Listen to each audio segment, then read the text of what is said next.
Wel, fel ydych chi'n gwybod, mi oedd canlyniadau etholiadau lleol i'r Plaid eleni yn wych.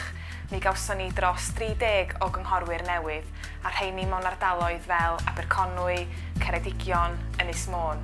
Yn Llanelli, mi eithon ni o gael 10 cynghorydd yn llai na Llafur i gael 10 cynghorydd yn fwy na Llafur, sydd eto yn ganlyniad gwych.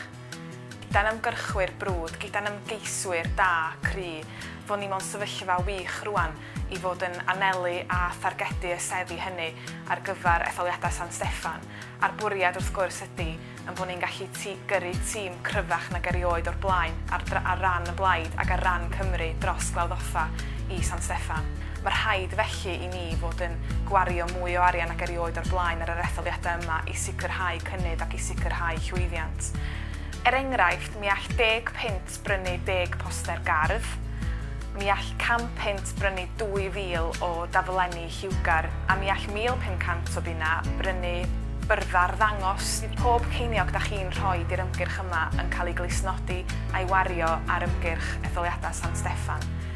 Unwaith yn rhagor, da ni'n ddiolchgar iawn i chi am eich cefnogaeth ac yn gwbl ddiwbynadwy ar y gefnogaeth da chi, aelodau Plaid Cymru, yn rhoi er lles y Blaid ac er lles y genedl.